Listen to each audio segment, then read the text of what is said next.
Pozdravljeni v novi oddaji Prebujeno srce Slovenije. Z menoj nocoj krasna gostja Jasmina Kandorfer. Tudi sama je zdravstveni delavec in se je odločila zavestno, da v tem sistemu ne bo delala. Se lahko pomaga drugače na način, da ljudi ozavešča o preventivi in jih opolnomoči na način, da sami poskrbijo za svoje zdravje.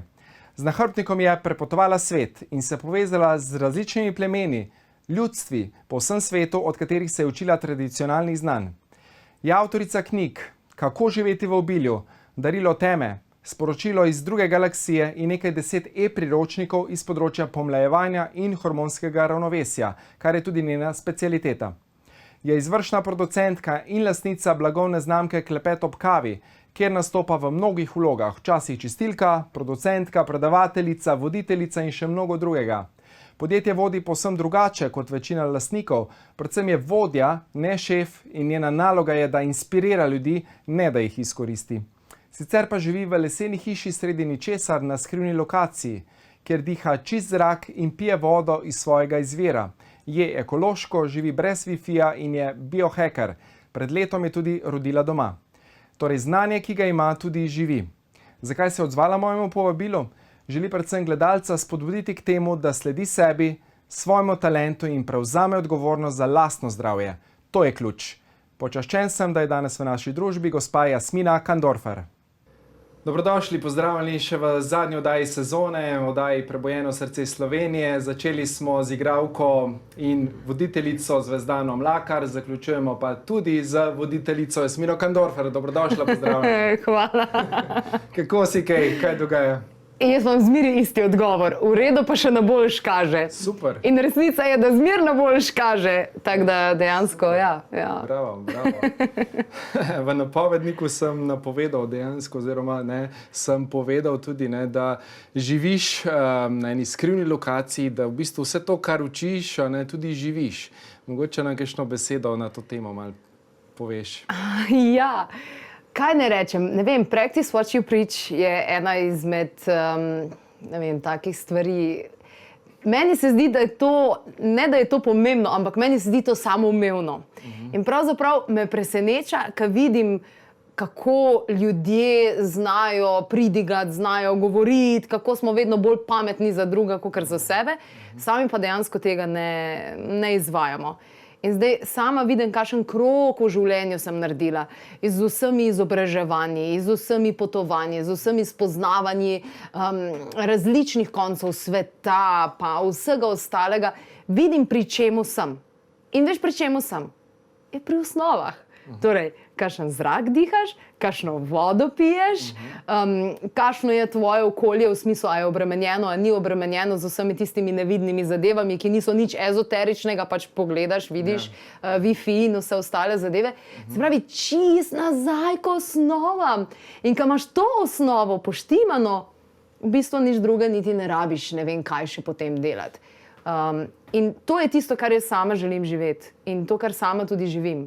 Se pravi, pijem vodo iz lastnega izvira, ki je krasna, super, fina, fajn in to je tista osnova. Diham zrak, ki je čist, bolj kot v mestu seveda. In to je tisto, kar ti je dejansko osnovno.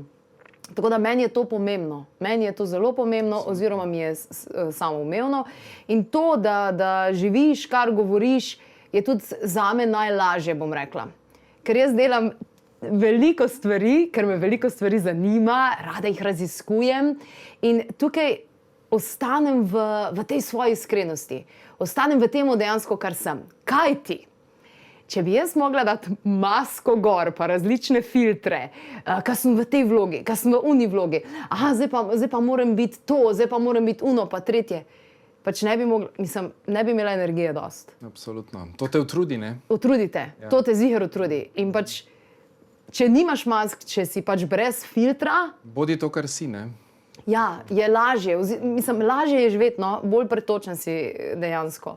Ker vidim tudi sama stvari, ki mi grejo na živce, ki jih ne maram recimo početi. Vidim, koliko energije izgubim. In potem rej tega sploh ne počnem. Absolutno. Zakaj bi izgubljala energijo za nekaj, kar pač ni to, ne? Tako.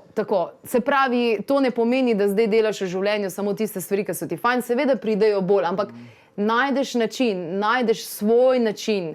Recimo pri podjetju, ki ga vodim, to pomeni, da moje računovodkinje imajo dejansko štempelj z mojim podpisom in one urejajo birokracijo in papirovje in vse ostale stvari, zato ker meni uteka energija tukaj.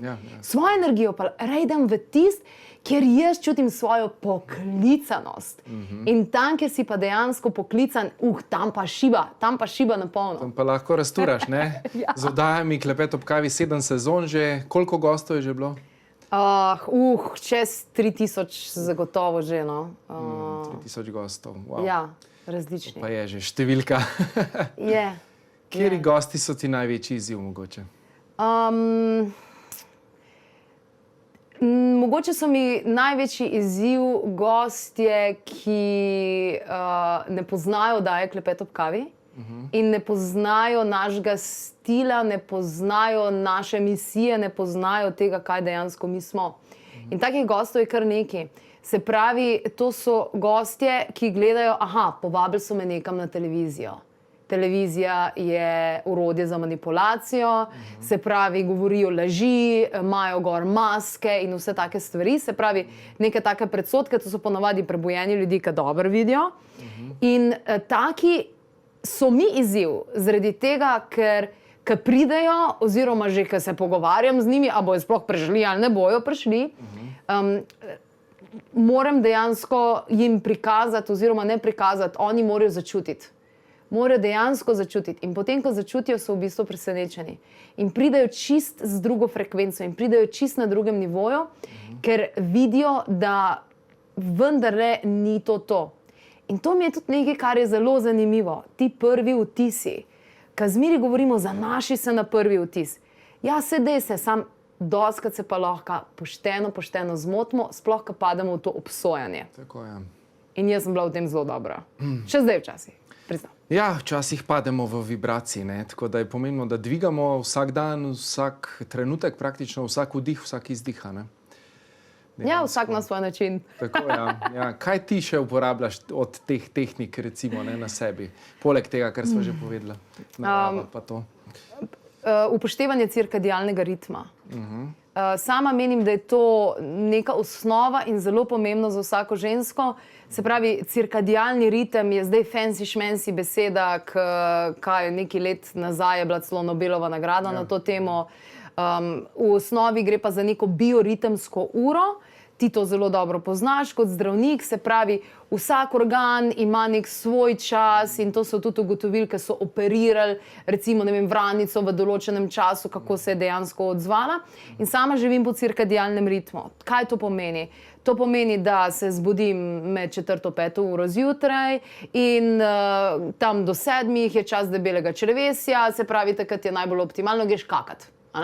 Potem od 7 do 9 je čas želodca, to je najbolj primeren čas, da dejansko si privoščiš zajtrk. Seveda je prej še telovadba. Telovadba, ki jo delam, je zelo različna. Joga, tai chi, qigong, mogoče tudi kakšne druge klasične vadbe in pa ples, ki ga obožujem, se pravi ta čist intuitivni gib ob dobri glasbi. Potem pa naprej, se pravi, dopoldan je čas vranice in to je čas, kjer imamo največ tudi te decisive energy, se pravi energije odločanja, se pravi odličen čas za sestanke, za vse ostale stvari. Potem ob 12 si načeloma vzamem nekaj minut zase, ali gremo v naravo, ali malo pomeditiram, kakorkoli, zato da se uravnovesite te energije yinga in yanga in potem popoldan naprej. Zdaj ob 19 uri načeloma neham z ekrani, kar pa, če že ne delam tega, imam vse rumena očala gor, to pomeni, da blokiram modro svetlobo, ki moti kasneje hormone. Do 21. ure sem absolutno že v posteli in že v tem procesu umirjenja. Torej, da slediš cirkadialnem ritmu, ker kaj narediš s tem? Ne samo, da si enormno povišaš svojo produktivnost, ampak hkrati tudi uravnaš vse svoje hormone. In pri ženski je to zelo pomembno, ker me ženske, se veš, ne. Ena ženska so 4 ženske v bistvu. Nihajo zelo, ja. Ja. In na takšen način potem gre vse skupaj lažje. In ko imamo mi podprte hormone, ta naš orkester, potem je wow, vse je dejansko boljš. in lepota, in vitalnost, zdravje, energija za delo, za vse ostale stvari. Tako da ja, predvsem to, ampak to ni neki novodobnega, to so znanja, ki so tisočletja znana. Starodavna znanja, ne? Mislim, to je živali tako živijo. Pa poglej, a gre srna ponočvat, a gre srna na parti, ja ne gre, ne? Ja, gre spat. Tako, kdaj se dejansko zbudi? To, pač ta ritem. In ta ritem lažje vzdržuješ, če živiš blizu narave. Če živiš ob gozdu, jaz skoraj v gozdu dejansko živim, a ne? Lažje ti je, zaradi tega, ker to vidiš. In tudi recimo, jaz zelo malo elektrike pokurim, ker skoraj da nimam vžganih luči. Ker kadar je tema, je tema. In telo to dejansko, res potrebuje.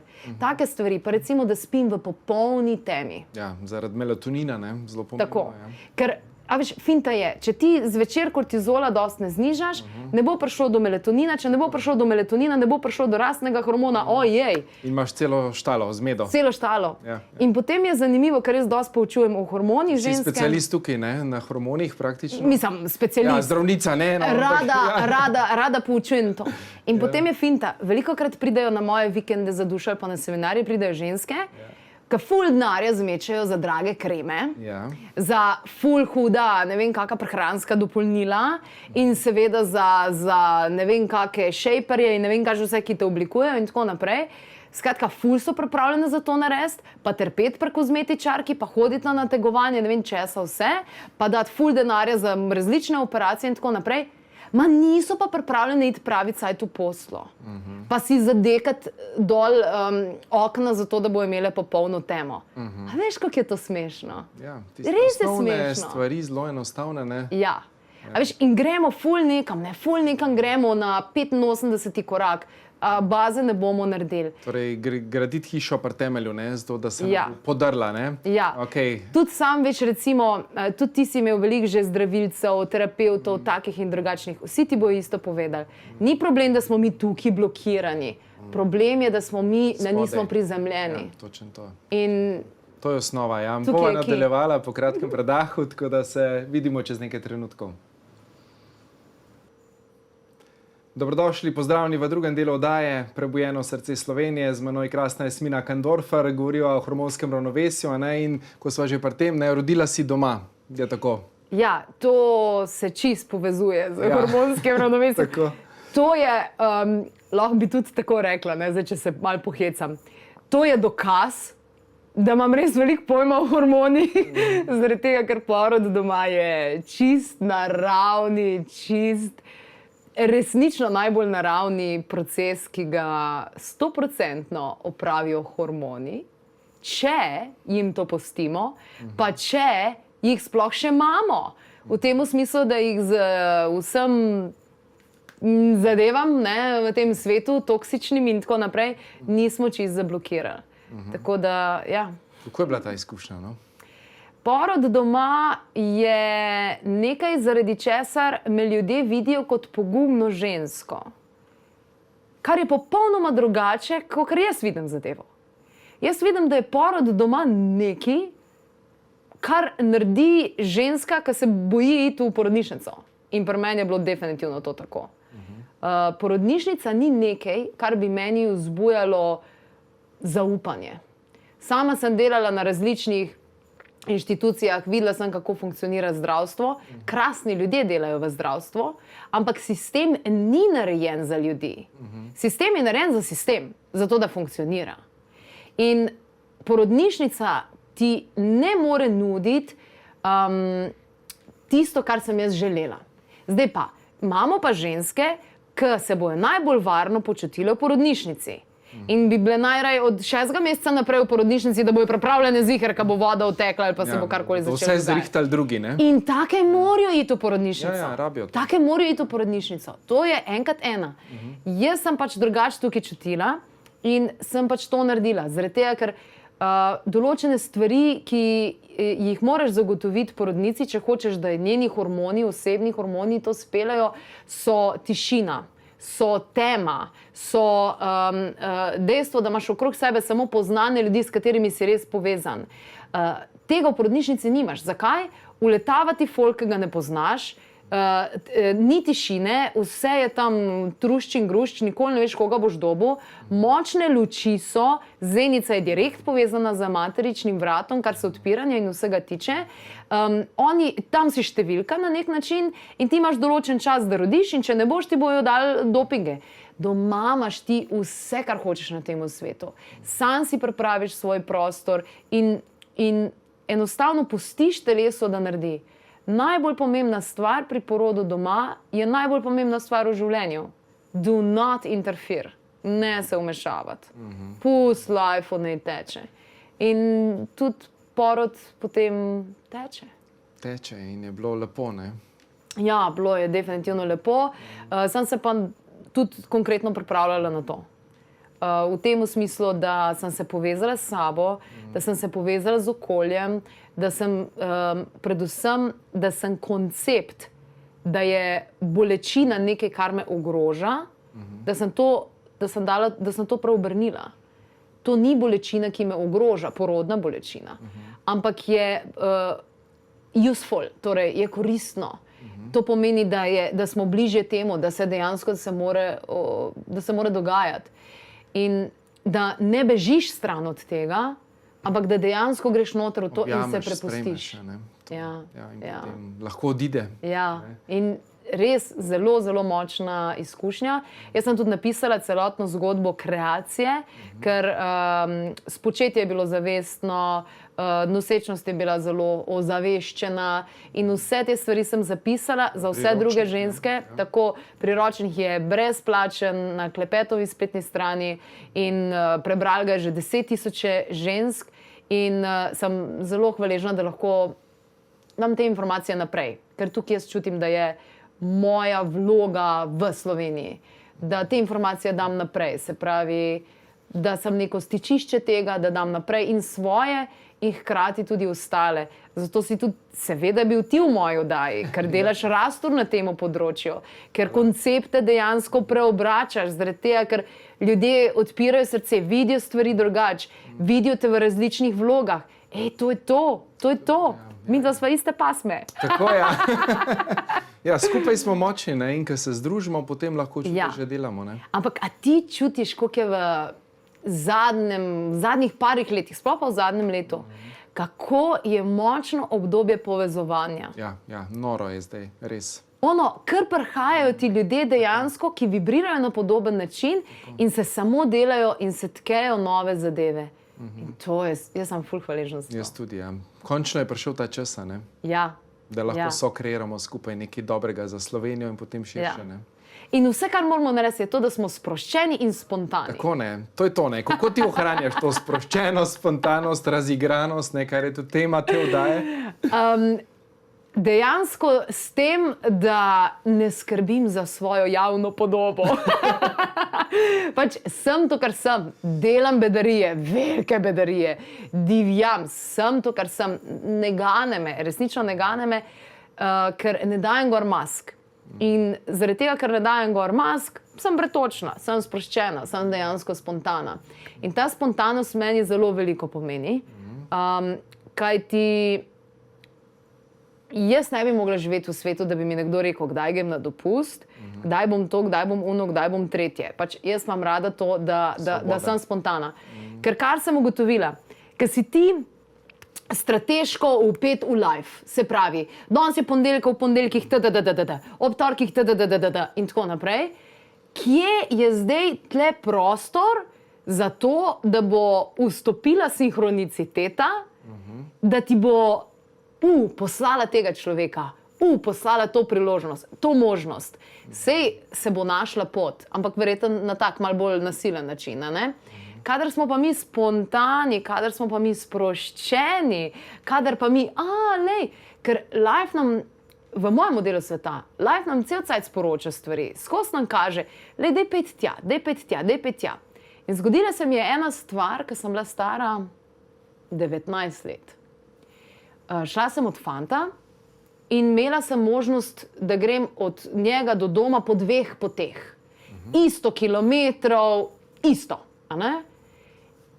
In meni reče glas, tako res močno mi reče glas, pejt po tej desni poti. In jaz sem na glas sama sebe rekla v avto, zdaj grem pa za nalašč po levi strani. In grem jaz po levi strani. In 1 kilometer do doma meni uide nadzor avtomobila, ker je bila neka spolzka cesta. Skratka, letim iz ceste, naredim 2 loopinga v zraku in z avtom pristanem na strehi. Zbudim se, vidim, da dejansko visim, s pasom prpeta, da visim dol, se odpasam, odprem vrata, grem peš domov in razložim, da sem imela prometno nesrečo, da ne grejo pogledati, zaradi tega, ker sem imela prometno nesrečo. Me gledajo starši doma, kva? Če si čist cool, si čist v redu. Ko so videli avto, so me dejansko samo na urgenco peljali, kjer mi ni bilo nič, mene ni nič bolelo, nič mi ni bolelo. Ampak potem, ko sem poštudirala za nazaj, jaz sem bila uvita res v eno tako belo svetlobo in tako veliko je bilo na ključih tistega dne. In takrat sem si pa potem dala dopovedati, da bom jaz res sama sebe poslušala. Ker če ne bom, vidim, da... opozorilo, ne? Ja, tako da tisti je bilo tako zelo konkretno opozorilo že pri 19 in potem je sledilo še neskončno veliko čudnih in nepredvidljivih odločitev. Zaradi tega, ker pač, si sproščen in tudi nimaš takrat blokad po telesu. Se pravi, si tudi bolj zdrav. Ker te drobne mišice niso zakrčene. Tako. Niso zakrčene. Wow! Torej, poslušati sebe, svoj notranji glas, intuicijo, to je tisto, ki nas pelje na pravo pot potem. Ja. Definitivno. Kako si pa začela s klepetom? Kako je bila ta zgodba še pred oglasi? To je predolga zgodba za pred oglasi. Predolga.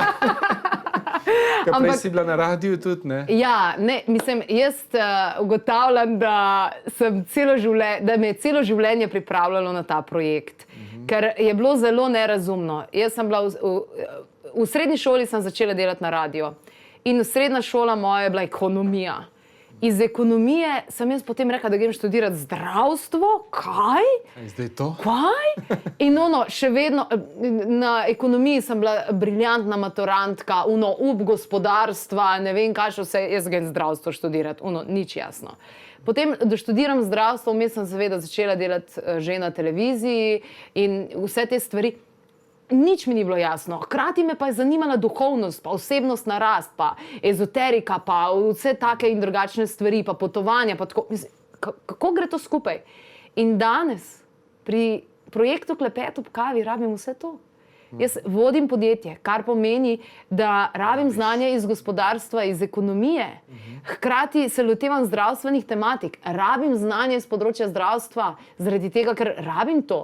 Rabim prav tako izkušnje iz celega sveta, zaradi tega, da vidim, na kakšen način bom približala določene tematike, kaj se v svetu dogaja, kaj je tisto, kar je v ospredju. Skratka, vse te neke veščine, talenti in želje so v bistvu prišle skupaj.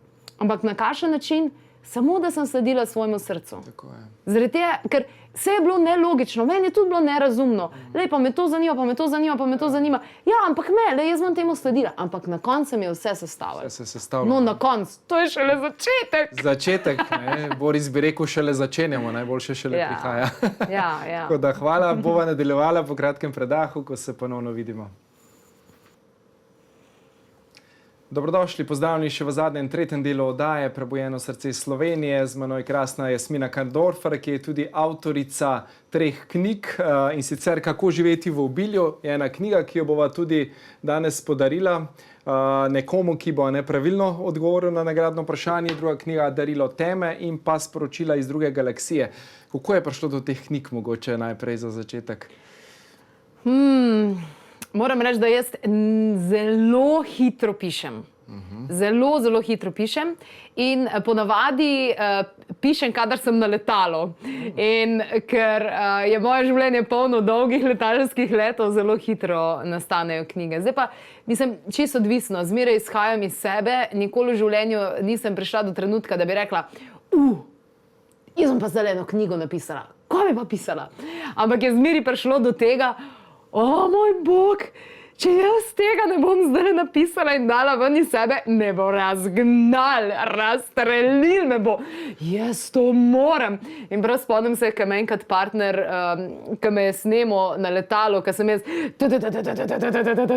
ker imam zelo dober fokus. Kot otroka sta me starša učila, da naj se učim in berem na truščo in gruščo. Zaradi tega, da bom razvila dober fokus. In jaz se lahko fokusiram kjerkoli hočeš, lahko je ful direndaja, ne.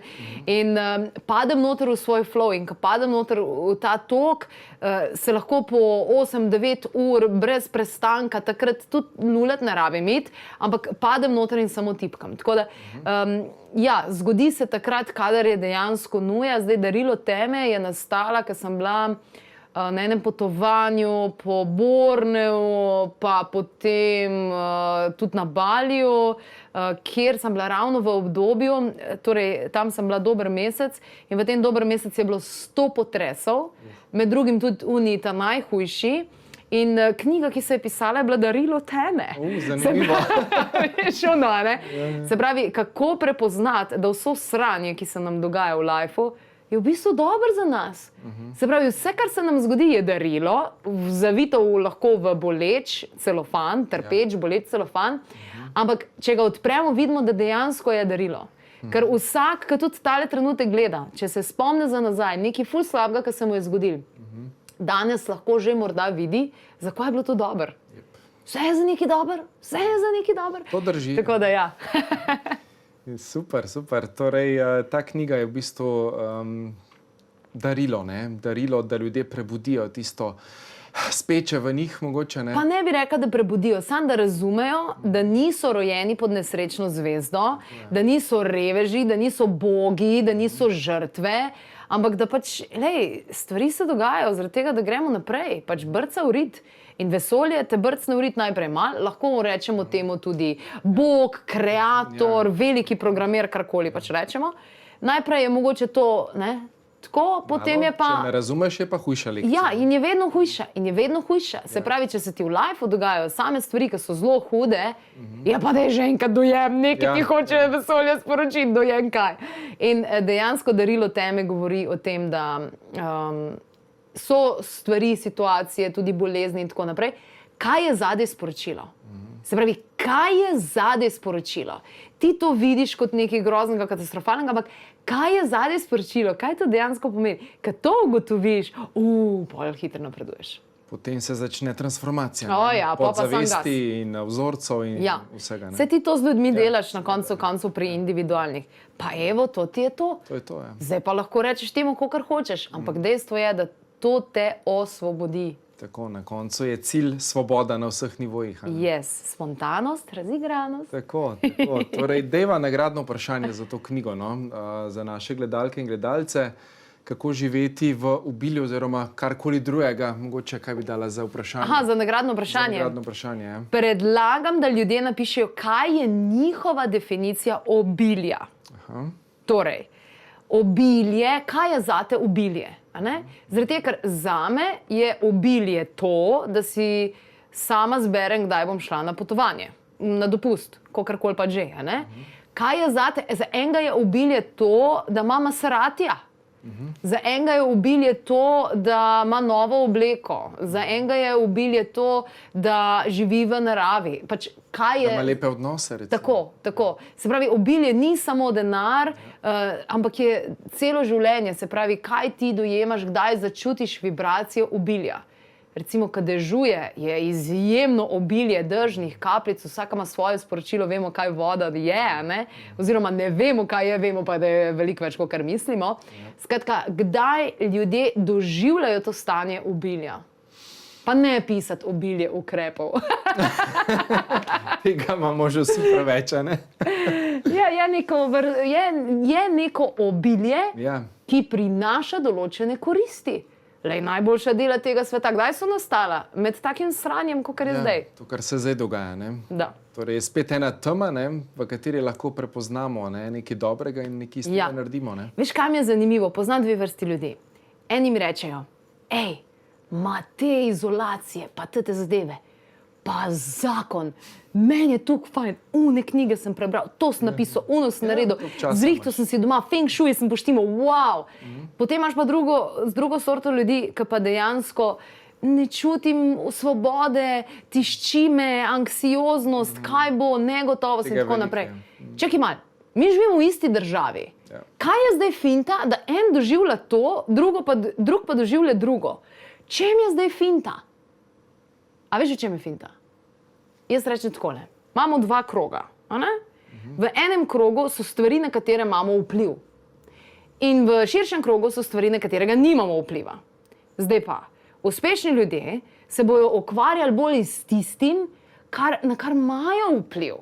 To sem glih danes, Zvezdanino oddajo sem gledala, kaj je imela tegale enega doktor Kenana. Tukaj dobro je to povedal. Se pravi, ne se tukaj ukvarjati s stvarmi, na katere nimaš vpliva. Ja, valjda, sej pogledaš, da si moraš dati na gobčni gor ali ne. Ampak, daj se ukvarjati s tistimi stvarmi, na katere imaš vpliv. In na kaj imaš vpliv? Vpliv imaš na to, kakšno vodo piješ, kakšen zrak dihaš, kaj si boš dal gor, do koga boš danes prijazen, pa do koga boš nadrkan. To so naše odločitve. Dajmo fokus na to. Torej, tisto, kar imamo vpliv, to je tisti ključ, ne? In ostalo pač je, kakor je, ne? Tako da tisto, o čemur dajemo pa pozornost, to raste, ne? In tega je več. Super, odlično. Mava še 3 minute, so mi sporočili z režije, tako da mogoče za ta zaključni del, dejansko praviš, da si vodja, ne šefa, ne? Da v bistvu deluješ drugače kot ostali. Mogoče kakšna beseda še na to temo? V oddaji Klepet ob kavi spoznavam vabim tudi ogromno nekih podjetnikov, tudi podjetnic, predvsem podjetnic, ki delujejo drugače. In vem, oziroma slišala sem, da ravno to počnete tudi na Ljubljana TV, kar je krasno, čudovito, vrhunsko. In to je zdaj nov svet. Tako bomo živeli, to je naša prihodnost. Se pravi, vodja se mora spraševati, kako bo podprl vse tiste, ki delajo za to podjetje, zaradi tega, da bojo oni lahko podprli podjetje. Se pravi, jih bo poslušal in bo skušal narediti delovne pogoje, zadovoljstvo in vse ostale, zato da bo najboljši. In zelo velikokrat vodje ugotovijo, da sploh ni denar tista finta, zaradi katere se nekdo dobro počuti v svoji službi. Ampak so odnosi. Je energy in sense of community, občutek, da delaš za nekaj več. Da s svojim delom ne zastrupljaš še več ljudi, ki so že itak zastrupljeni, ampak da prispevaš nekaj, zaradi nečesa lahko človek živi boljše. Zaradi tega, da prepoznaš svojo lastno vrednost. Višjo vrednost, ki je več kot to, da boš ti imel dosti keša, da si boš kupil. Kaj smo prej omenili, Maseratija? Karkoli že. Karkoli že. Okay. Moram pa tule poudariti. Prej sem omenila, kako pomemben je čas povezovanja in koliko nore stvari se dejansko dogajajo. Resnično to opazujem in zelo sem hvaležna za to povabilo na Ljubljana TV, kajti vem, da zadaj stoji ena izjemna ženska, tudi ženska, in sam si verjetno opazil, da ženske na pozicijah, kjer vodijo določeno stvar, verjetno si opazil, da nam gre zelo dobro. Zaradi tega, ker imamo malo tukaj širše antene, predvsem pa se futramo tudi za nečim drugim in na drugačen način pristopamo. Tako da vsekakor bi spodbudila ženske, da se postavimo zase, da vodimo, ampak ne na moški način. Ker mi z moškimi ne moramo tekmovati, ker ne moramo biti v polni moči moški, ker smo se rodili v ženskem telesu. Ampak lahko pa delujemo na ženski način in kadar delujemo na ženski način, bomo dejansko naredili največ in se bodo tudi moški počutili neogrožene, ampak dobre, podprte in to je to. Mi si želimo biti podprte in oni si želijo biti podprti. Tako da jaz sem zelo hvaležna in spodbujam ženske, da se podajo na to pot. Ampak z žensko energijo, ne z moško. Tako je. Torej yin energija, ne? In to srčno vodenje z enim sočutjem, z eno toplino, v harmoniji, a ne? Yes. To je prihodnost. Super. Vsekakor. In seveda, Dejan, hvala tudi tebi za tole povabilo. Res kapo dol za vse, kar počneš. Že nekaj let nazaj, ko si bil prvič v moji oddaji, sem se spomnim, ko sem si rekla takrat, Madonna, sem vesela, da je prišel v mojo oddajo, zaradi tega, ker ne vem, če bo tale ostal v Sloveniji, ker pritiski bojo veliki na njega, gledali ga bojo marsikje, kakor za čudaka ga bojo mogoče imeli, ker znanja niso še vsi pripravljeni na ta znanja, ki jih dejansko Dejan ima, ampak ostal si v Sloveniji in hvala ti, ker si.